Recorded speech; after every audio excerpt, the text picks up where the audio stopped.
الفاتحة.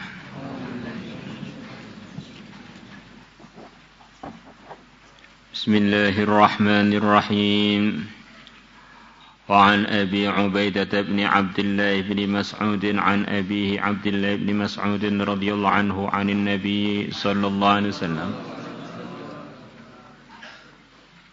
قال, beliau bersabda, at-taibu minadz-dzambi, orang yang bertaubat dari dosanya, kaman adalah seperti orang la dzambalahu, yang tidak ada dosa baginya, bersih, enggak ada dosa.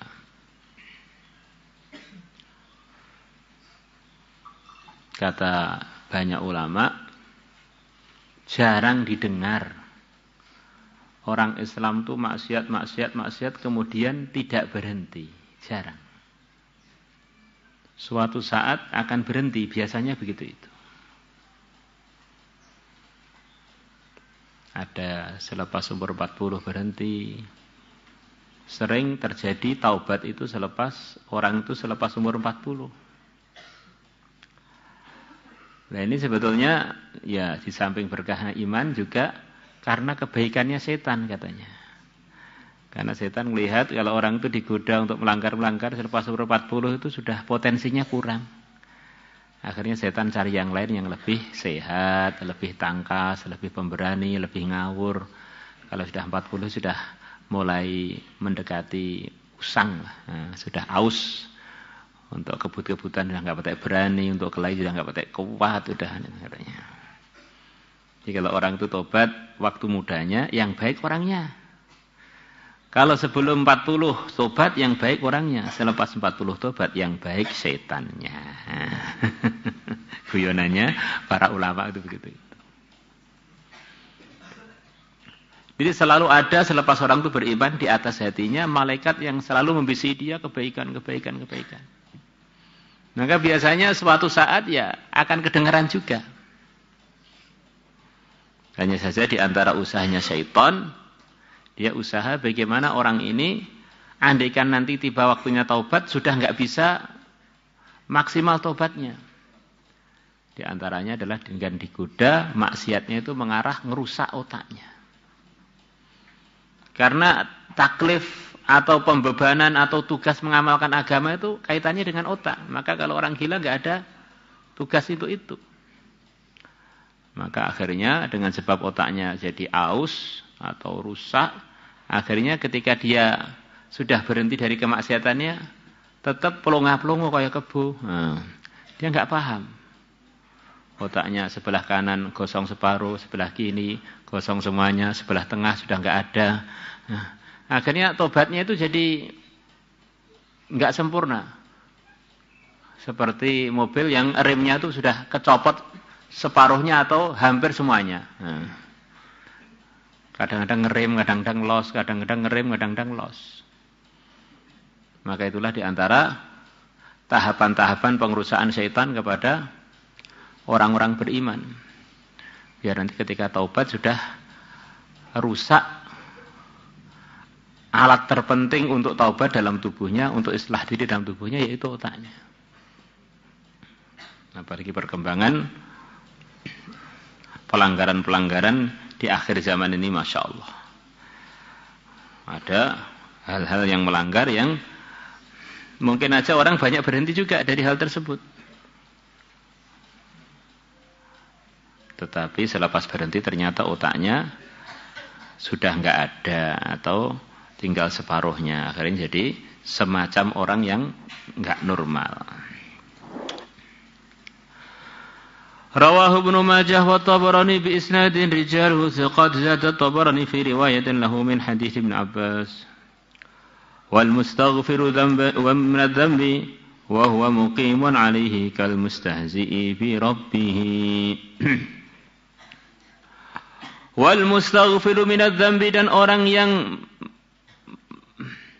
minta maaf min adz-dzambi dari dosanya, wa huwa muqimun 'alaihi, sedangkan dia masih tetap melaksanakannya, sedangkan dia tetap menetap 'alaihi atas dosa tersebut. Dia minta maaf kepada Allah tetapi dia tetap melakukan dosa. Jadi ada orang, dia ini punya pelanggaran kepada kita, yaitu suka nyuri barang kita. Sambil nyuri dia datang pada kita, minta maaf ya, tapi nyuri terus. Kal mustahzi bi rabbi adalah seperti orang yang membuat guyonan bi rabbihi Tuhannya. Tuhannya dibuat main-main. Maka tobat yang sempurna sebagaimana dalam hadis sebelumnya. Fa in taba wa naza'a wastaghfara suqila minha. Kemarin itu. Kalau dia kembali pada tertib yang benar, wa naza'a dan dia menghentikan pelanggarannya, wastaghfara dan dia minta maaf, suqila minha, maka hatinya akan dibersihkan minha dari kotoran hasil maksiat tersebut kan itu.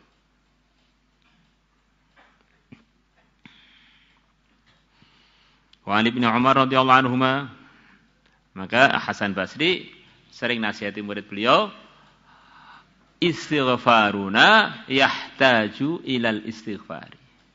Minta maaf kita kepada Allah itu perlu diminta maafai lagi. Istighfar kita itu masih perlu diistighfari lagi. Karena kadang-kadang kita ini beristighfar, tapi ketika beristighfar itu malah nggak sopan waktu istighfarnya kepada Allah. Orang itu minta maaf ada caranya. Yaitu dengan sopan santun yang sesuai dengan kondisi orang yang minta maaf. Ya memang benar-benar rasa terus sikap gerakan badannya pun ya gerakannya orang yang merasa salah, sedih dengan kesalahannya. Ada orang minta maaf pada kita, dia sudah banyak melanggar hak kita. Minta maaf sambil merem ngantuk. Pak, minta maaf ya, terus kemudian tidur di depan kita. Minta maaf ya, tidur. Minta maafnya orang tersebut seperti malah justru menarik marah baru dari orang yang dia langgar haknya. Masya Allah. Kita ini sering astagfirullah sambil ngantuk. Minta maaf, terus malah teklu ya megel nih. Ya. Kita ini dengan teman kita aja begitu itu nggak sopan loh. Dengan Tuhan kita gimana? Wa Ibnu Umar radhiyallahu anhu annahu bahwasanya Ibnu Umar sami'a telah mendengar Rasulullah SAW. Yaqul Nabi bersabda kanal kifal. Adanya al-kifal, orang yang bernama kifal. Min Bani Israel, dari kalangan Bani Israel, la yatawarra'u min dzambin. Dia tidak tawarruk, tidak menjaga diri min dzambin dari dosa apapun amilahu yang dia telah mengerjakannya. Itu kalau diungkapkan bilfas la yatawarra'u min dzambin amilahu, maksudnya dosa apa saja digarap semua pokoknya. Enggak ada yang dipilih-pilih. Warok ini kan kehati-hatian. Ini enggak ada waroknya dalam melakukan dosa. Wis apa yang dilakoni pokoke sing langgar-langgar itu. Fa'atathum ra'atun, maka telah datang kepada dia imra'atun, seorang wanita. Dalam riwayat yang lain wanita itu masih kerabatnya yang cantik, yang dia cinta kepada dia. Wanita itu begitu ke melaratan sampai dia bisa kerja juga enggak, minta bantuan pada kerabatnya yang kifal tadi, minta supaya dibantu. Kifal bilang, ya saya mau bantu asalkan kamu mau tak garap. Akhirnya wanitanya terpaksa karena dia ini sudah dalam kondisi terjepit, siap. Begitu mau digarap beneran, nangis wanita itu. Kenapa kamu nangis? Saya enggak pernah berbuat begini ini. Akhirnya kifal dengan sikapnya wanita tadi bertaubat, kemudian mati malam itu, terus ternyata diampuni oleh Allah. Fa'atatu imra'atun, maka telah datang pada kifal imra'atun seorang wanita, fa'ataha 90 dinara. Maka kifal memberikan pada wanita itu 90 dinar. Wah, banyak 90 dinar itu. 4 gram kali 90. Berapa itu? 4 kali 9 berapa? 36 ya?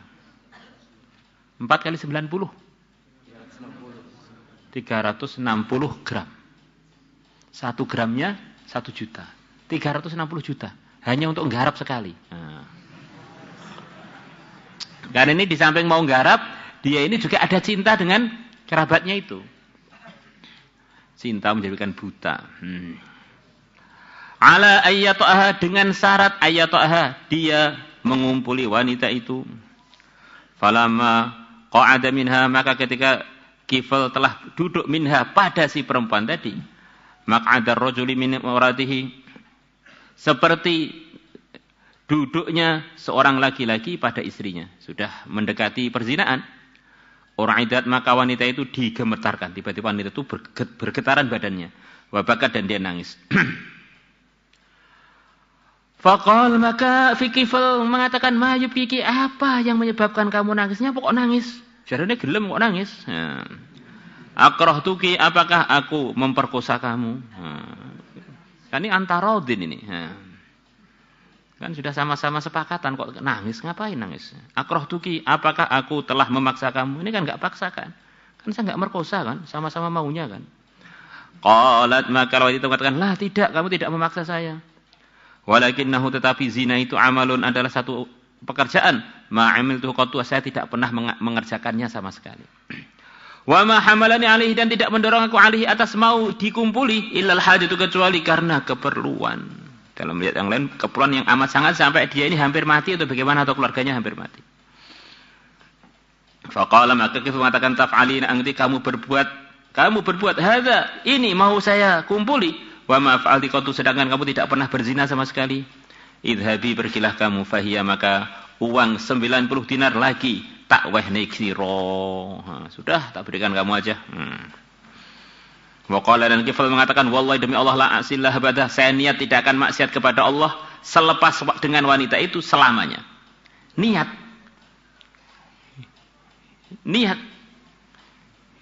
Ternyata niatnya fama tamilatihi, maka dia mati di malam itu juga. Enggak tahu akhirnya selepas kejadian itu, mungkin saja kejadian malam itu juga dia mati. Fa asbaha maktubun ala bahi, maka masuk waktu subuh, maktubun ala bahi, ditulis di pintunya Kifl, innallaha, sungguhnya Allah, qad ghafara lil Kifl, telah mengampuni, sungguh telah mengampuni lil Kifli, kepada Kifl. Jadi niat untuk enggak maksiat, lepas niat itu ternyata niatnya dilihat oleh Allah sungguh-sungguh, diampuni oleh Allah. Padahal belum dipraktekkan lama, hanya beberapa saat kemudian mati. Masyaallah. Rawahu Tirmidzi wa qala hadits hasan wa Ibnu Hibban wal Hakim wa qala sahihul isnad. Pintu taubat itu begitu luas. Siapapun selama nyawanya belum terlepas, Allah akan terima taubatnya kalau memenuhi persyaratannya, kalau sungguh-sungguh. Tapi jangan diartikan ini untuk nyoba dosa. Karena kita ini mati, kita nggak tahu. Dosa itu adalah kecelakaan. Mungkin untuk orang lain dia masih bisa bertobat. Tapi kalau untuk kita pas maksiat, kalau mampus gimana? Kalau selepas maksiat ternyata hati kita gelap sampai akhirnya kita nggak bisa tobat, bagaimana? Maka luasnya rahmatnya Allah, pintu taubatnya Allah itu jangan sampai menjadi bahannya setan untuk menggoda para pelajar seperti kita. Karena setan-setan yang menggoda para pelajar ini setan yang terpelajar juga. Dengan dalil untuk merusak agama. Berbeda dengan orang awam, pengen saya begini ya begini. Jadi kalau orang pelajar enggak, kan sudah ada dalilnya. Pintu rahmatnya Allah begitu luas, pintu tobatnya luasnya pol, kan kamu ngaji Majarobeh itu. Ngapain kamu enggak mengambil kesempatan pintu tobatnya Allah yang begitu luas yang disiapkan untuk hambanya. Malam yughargir, selama nyawa kamu belum lepas dari badan masih diterima tobat itu. Kesempatan begitu luas kok enggak kamu gunakan, ini namanya enggak menghargai anugerahnya Allah. Akhirnya begitu maksiat beneran mati. Akhirnya su'ul khatimah. Na'udzubillah. Semua anugerah-anugerah yang difirmankan Allah yang disebutkan Nabi, kata sebagian ulama, kok menyebabkan kita malah melanggar, berarti kita ini kena fitnah dalam pelajaran kita. Bab tobat malah menyebabkan, wah, Masya Allah, kesempatan beling, ternyata Allah itu maha pemurah. Ini, jadi ditarget begitu, Masya Allah. Sodakoh satu kali, sodakoh sesuatu dilipatkan 10. Sodakoh apel 1 dilipatkan 10. Wah, apel 1, sodakoh 10. Wah, dan kebaikan itu menghapus keburukan. Kalau begitu, saya tak nyuri apel 9. Kemudian saya akan beli apel 1 untuk sedekahkan. Akhirnya saya masih laba dapat 1 pahala.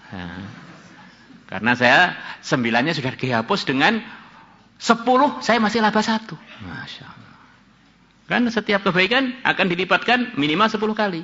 Kalau orang dosa ditulis 1. Maka kalau saya nyuri apel 9, paling dosanya 9 dosa umpamanya. Dihapus dengan 9 kebaikan, saya masih laba 1 kan pahalanya 10. Masya Allah. Innalillah. Jadi hati-hati sebagai pelajar. Ini memang banyak pengetahuan-pengetahuan yang setiap pengetahuan itu bisa jadi menyebabkan kita untung yang luar biasa. Tapi setan yang goda pelajar itu dikatakan sebagian ulama begitu lembutnya, saking lembutnya diungkapkan dia bisa masuk di cahaya lampu. Namanya cahaya kan nggak bisa kita pegang. Tapi setan bisa masuk ke situ itu. Yang bagian goda-goda pelajar agama itu. Akhirnya dia tergoda dengan godaan itu sama sekali nggak terasa. Ternyata dia sudah terjerumus dalam jarum-jarumnya syaitan. Semuanya alasannya itu alasan agama. Gitu. Mau kemana? Mau takaza. Mau kemana? Mau khidmat. Ternyata ngidmati pacarnya. Takaza ternyata ngoncengin istrinya orang. Bahasanya bagus-bagus. Ternyata digunakan untuk maksiat semua. Mau kemana? Istimai amal. Mau amal istimai berjamaah. Tadi berjamaah maksiat. Jadi begitu itu. Istilah yang baik-baik yang seharusnya untuk surga digunakan untuk pelanggaran. Itu kalau nggak terpelajar nggak bisa. Gunakan istilah baik-baik untuk pelanggaran itu nggak bisa.